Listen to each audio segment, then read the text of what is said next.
Good evening, Tiger fans, and welcome to On the Prowl. We have some exciting sports updates, so let's get to it. In women's tennis news, junior Daniela Ruiz clinched the Clemson women's tennis team 4-3 upset over 33rd ranked Virginia with a come-from-behind win at home on Friday afternoon. It was a crucial win for the Tigers, who improved to 9-10 overall and 4-6 in the ACC. Groches and Sydney Riley started out doubles play on a high note for the Tigers with a quick 6-1 win at number 2 doubles. Prowl finished the doubles point with 6-3 win at number 3. It was the 6th win in a row for the duo, who is now 10-1 ACC play.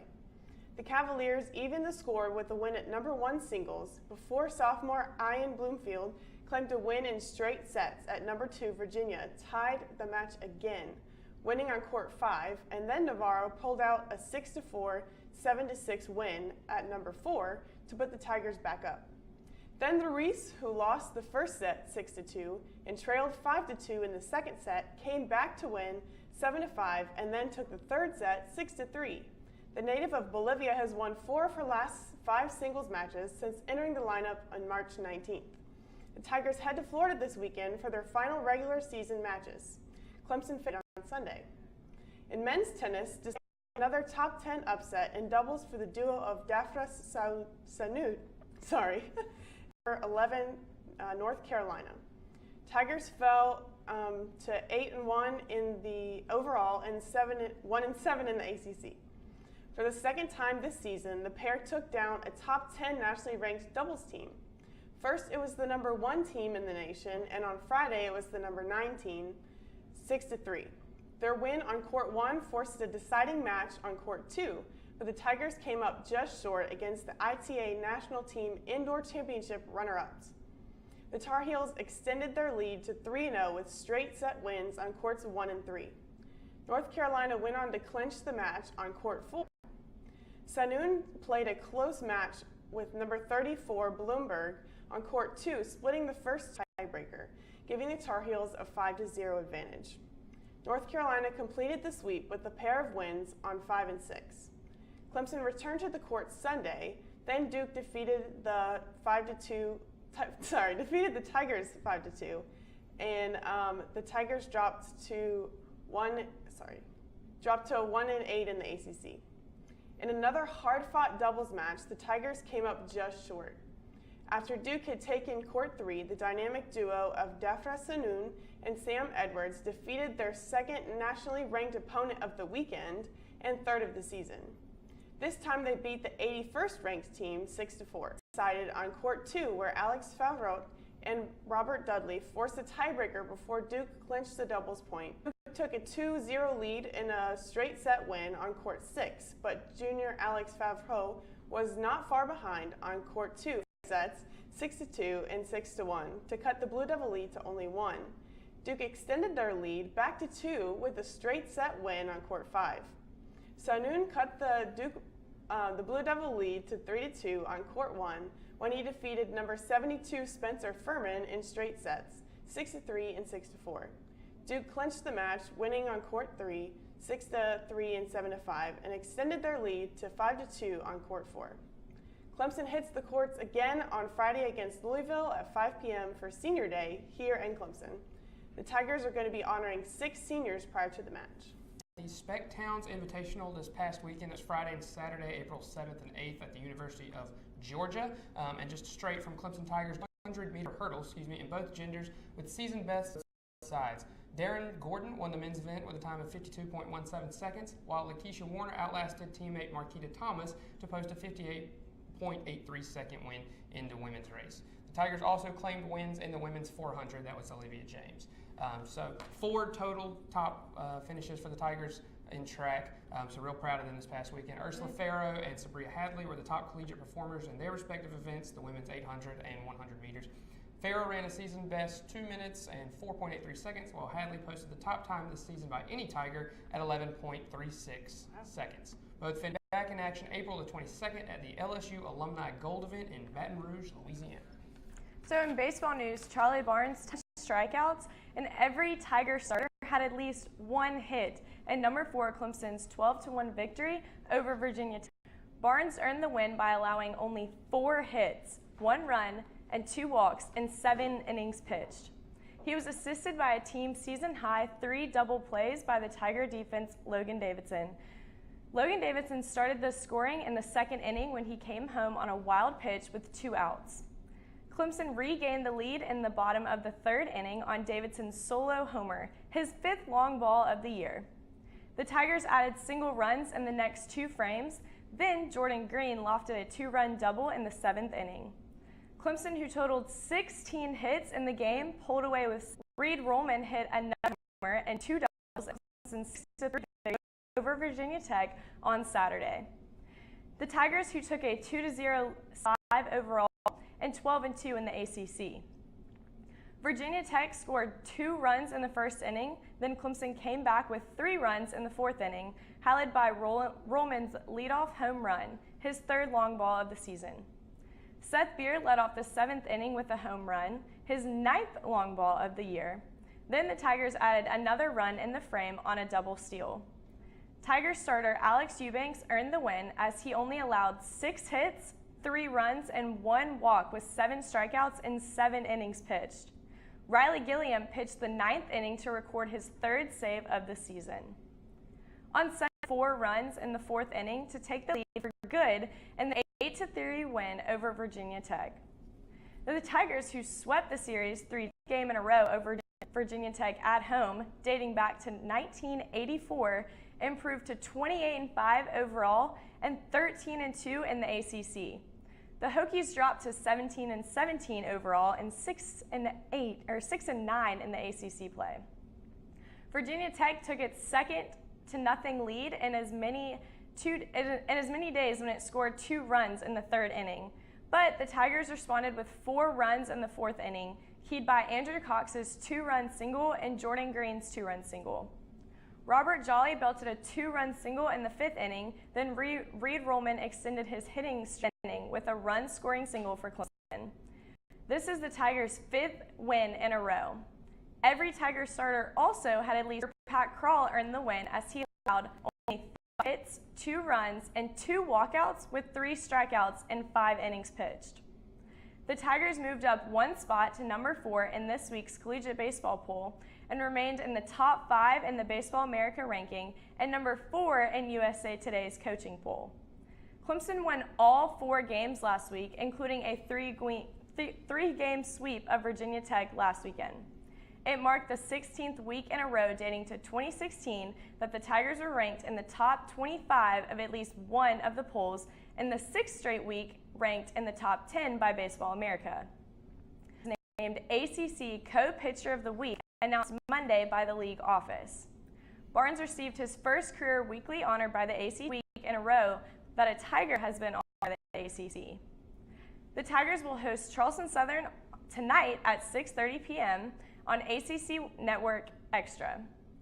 Tonight is actually $1 hot dog night, and fans can also buy 1 regular price ticket and get an equal value of 1 for free. What a deal. What a deal, right? What a deal. You could just eat hot dogs every inning and still leave the game with only $10 spent. Exactly. Wow, that's impressive. Clemson Rowing earned 3 wins in 3 races Sunday to conclude action at the Lake Natoma Invitational. The Tigers' opponents were Boston University and Sacramento State. Beat the closest boat by just over 1 second to win the 2nd varsity 2 boat to beat the closest. Tigers' first varsity boat, varsity 4 boat, beat the closest boat by 10 whole seconds. So congrats to them for sure. Yeah, well done. For Clemson at the Clemson Invitational held on our very own Lake Hartwell. I'm sure the weather will be beautiful too, so man, make sure you yeah. go out there. The past couple of days would be awesome. In golf news, the Clemson men's golf team continued their record streak of consecutive tournament wins, which is kind of a mouthful, but it's still impressive nonetheless. They had a wire-to-wire victory this past weekend at the Clemson Invitational for the 2nd year in a row. That was held at the Cliffs at Kiwi Falls in Salem. The first round, all 13 teams and 70 players in the tournament faced difficult conditions, with winds gusting up to 25 miles an hour the entire day. Wow. The average score for all 70 players across the board was par, which is not good. Austin Lane led the way for the Tigers. He had a 72 even par after the first round. The Tigers did hold a 2. In the second round, 4 Tigers shot under par, increasing shots going into the final round on Sunday. The team as a whole had a 14-shot improvement on the first round. Weather was a lot nicer, and the average score for all 70 players dropped from 78 to 74. In the third round, we had 4 under par for the second straight day. This was, again, their 5th consecutive tournament victory, which extends the school record. Their 6th tournament victory as a team this season, which ties the school record with the national championship team from 2003, so pretty impressive there. 4 Tigers were tied for 9th or better at the end of the tournament. The tournament was won by Patrick Cover from UNCW. He finished at 5 under. Second place, Carson Young. He's a Clemson Tiger. And second place finish individually for Carson Young. So a record of 60,000 people showed up to Death Valley for the annual. The Orange team immediately took over in the first half with a 13-0 lead and held on to defeat the White team 19-14. So some quick observations from the game, starting with the quarterback situation. The offense line was split fairly into 2 equal groups. None of the quarterbacks had a lot of time to sit in the pocket, scan the field, or make long downfield throws. With that being said, Hunter Johnson, Kelly Bryant, Tucker Israel, and obviously Zarek Cooper all had kind of skittish moments in the game. Kelly Bryant looked fantastic running the football, and which we already knew was going to happen, and ended up running with 9 carries for 47 yards. Tucker Israel, in my opinion, looked the most solid at a scoring drive, and also didn't mind throwing a lot of traffic to complete the pass. Hunter Johnson may have had the best throw of the day when he threw for a 24-yard touchdown in the second quarter. Zarek Cooper was definitely filled the nerves on Saturday, but once those nerves settled down, he really showed out. He had various moments where his arm talent was on display, especially when throwing a corner route in the second quarter that had plenty of zip. He led a fourth quarter scoring drive as he threw a 24-yard strike to Cornell Powell that set up a 3-yard run by choice. The coaches are still saying it's pretty much a 3. It kind of showed them that Tucker Israel was still needing to be watched from now until the season. Quarterbacks would have wanted more time for the quarterbacks, but there was very few opportunities for the tight ends to catch the ball. Redshirt yarder and Shadell Bell caught 1 late as well. Punter Will Spires had an excellent early 59-yard punt, and kicker Greg Hugel was great as usual. Evan, how do you and Joe feel about the spring game? All right, thanks, Ashley. This is Joe Chapman. He is a coach's recruiting assistant with the football team, joining us tonight just to answer some questions about the spring game and also some recruiting news as well. So we're really excited to talk to Joe today. Really glad to have him here. We'll just stick with the spring game, talk a little bit about it. Who do you think did the best? Who do the coaches think did the best? And who maybe still has some work to do to improve their stock as far as rising on the depth charts for the fall? Well, obviously, position, we kind of talked about it earlier, it's still wide open. Now, Dabo said if the season were to start today, Kelly Bryant would be the starter. Right. That's kind of what he's saying, but obviously there's plenty of more time for the season to start. There's still about 5 more months until it starts, but we'll see what happens. Right. At the running back position, everybody kind of did pretty equally. There's still not much separation there. I'm going to say it's either between Adam Choice, C.J. Fuller, or Tavian Feaster. We're not exactly sure there. A player that kind of stood out to me on the wide receiver part was T.J. Chase. He did pretty well. He had, 4 receptions for 36 yards. The longest was 21 yards. Cornell Powell did well. Hunter Renfro obviously did his thing, but just kind of spread the ball out a lot today. So those are kind of some names that kind of stuck out that didn't really, have that much, Right. Didn't have that much responsibility last year. On the defensive side, one player that kind of stood out to me on the defensive line was Samuel Davis. Mm-hmm. Redshirt freshman. All the eyes are going to be on Cleveland Farrell, Austin Bryant, Dexter Lawrence, Christian Wilkins, and for good reason. They're all studs, but Samuel Davis is a name to keep an eye on coming off of a redshirt year.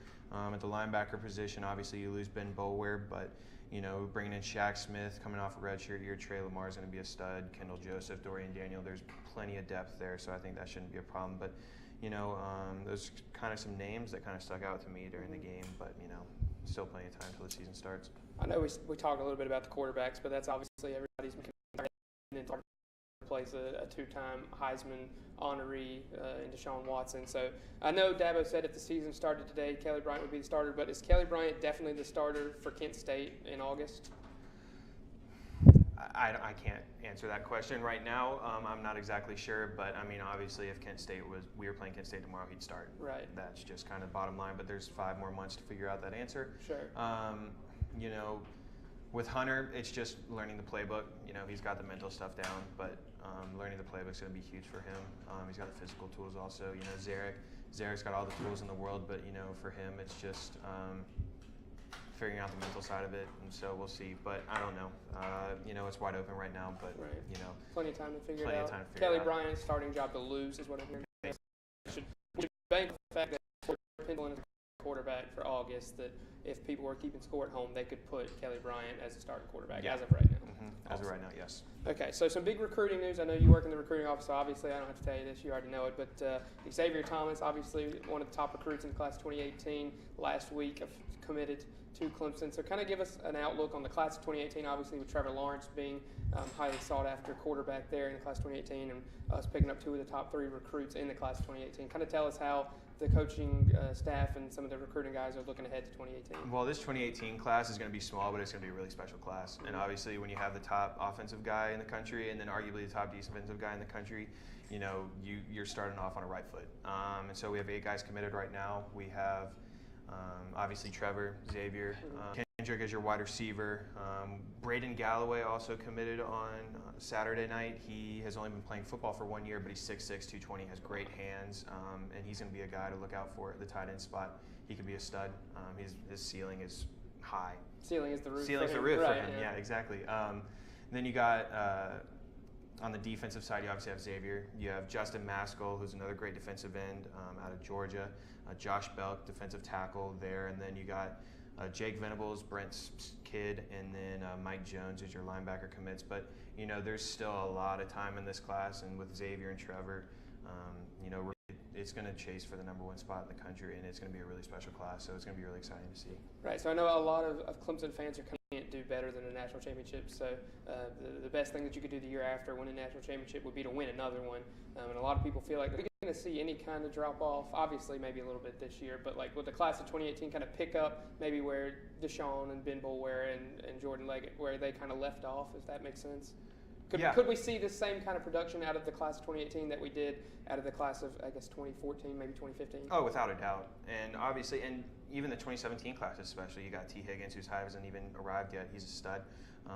And just a bunch of other guys that are going to be there that are going to contribute. You know, if we're going to go back to the college football playoff next year, there's no question that it's going to be behind our defense. You know, we have so many returning guys on our defense. They're going to be really special next year. And then it's just filling out the question marks on the offensive end. So, you know, that defense is obviously what's going to carry us next year, I feel like, personally. Right. But when the 2018 class comes in, you know, you're going to see at least three special year programs. That's going to be exciting. So some of the new recruits that I know are already on campus, Balin Spector, Logan Rudolph, some of those guys who, you know, might have gotten some reps and garbage time of the spring game. How are they looking, you know, stepping on campus early? Obviously, it's a little, you know, intimidating, probably a little scary because they should be obviously seniors in high school finishing up their last semester. So how are they looking as far as on the practice field and in the locker room? They're looking good. You know, Balin and Logan each had a tackle in the game the other day. But, you know, what you're really seeing out of them is that they're really filling in their body with a lot of muscle. And obviously they're both linebackers, but the position's really deep, so I wouldn't be surprised if they both redshirt. But they're both two really good players and just some dogs. And putting muscle on them because they're just out of high school is going to be huge. And then, you know, just them learning the playbook and just having the game slow down for them. I wouldn't be surprised if they redshirt, you know, just to give them more time to get ready. How will we defend our national championship? Obviously, like I said, a lot of people aren't expecting us to get back to where we were last year. Is an ACC championship doable? Is that realistic? What are some of the I mean, obviously the same goals are going to apply for Dabo Swinney and his coaching staff, but as far as from a fans, maybe even someone who works with the team's perspective, how are we looking to kind of get back out there and prove that last year's national championship was not a fluke win? Well, it's going to be the defense, and everybody looked at the offensive end with Deshaun Watson, Wayne, you know, Mike Williams, and for good reason. They're all studs. They're all going to be NFL draft picks, but the defense is going to lead us this year. You know, you got Christian Wilkins back, you got Dexter Lawrence back on the defensive line, Cleveland Farrell's back. Let's see, Kendall Joseph in the linebacker position, Dorian O'Daniel Mullen, who's going to replace Cordray Tankersley, who's going to be a stud. And then you have a bunch of those DBs back there that are going to be redshirt seniors like Ryan Carter and some of those guys. So it's going to be the defense that leads us. And personally, I feel like it's whoever comes out of our division, between whether it's us, Florida State, or Louisville, with respect to the others. But I think those are obviously the three best teams in the division. I feel like that's going to be your ACC champion, and whichever team that is will probably be in the college football playoff. I don't think you're alone with that opinion. I think a lot of people think that those three teams are definitely going to be three to watch. So kind of along that same line, what are the toughest games you see on the schedule in the fall? Well, the month of September is going to be a gauntlet. Right. We play the second game of the season, you got Auburn at home. Then the week after that, you're at Louisville. 2 weeks after that, we're at Virginia Tech. Those are three very difficult games. And if we can get through those unscathed, for the rest of the season. And then you have Florida, second week of November. But those are the four toughest games, I would say, for this upcoming season. Right. And so finally, I know last year we had what we would call our go-to guys. Obviously on the offense it was Deshaun. For the defense, I think we could all pretty much agree it was Ben Boulware. Not necessarily, some of the best players on the field. Ben Boulware obviously not the best player on the field at all times, but kind of that emotional leader, the guy in the locker room who kind of gets everybody fired up and ready to play. And obviously Deshaun did that for the offense, of course leading that game-winning drive to the national championship. So who do you see potentially stepping up to fill either of those roles, whether it's the defensive, maybe a guy who just kind of takes control of the entire locker room, who could really fill those shoes? Obviously some tough shoes to fill with Deshaun and Ben, but some very difficult shoes to fill, but I think your vocal on the defense has got to be Christian Wilkins. He's the most recognized player on the defense, and for good reason, but he's a very outspoken guy, and he's going to be a really good leader, I feel like. The team as a whole is still looking for those leaders to step up, but I personally think that it's going to be Christian, and then for the linebacker core, I think it's going to be Kendall Joseph. I think he's going to have a big year next year, filling Ben Boulware's spot. On the offensive end, it's a great question. You're also replacing Jay Guillermo. He's a great emotional leader, and so I think Mitch Hyatt could be that guy, or maybe Tyrone Crowder, those veteran guys down there. Obviously, whoever's going to get the quarterback position is going to be a vocal leader, but I think it remains to be seen, really. So we'll see what happens, but I don't think they've necessarily found that guy yet. Right.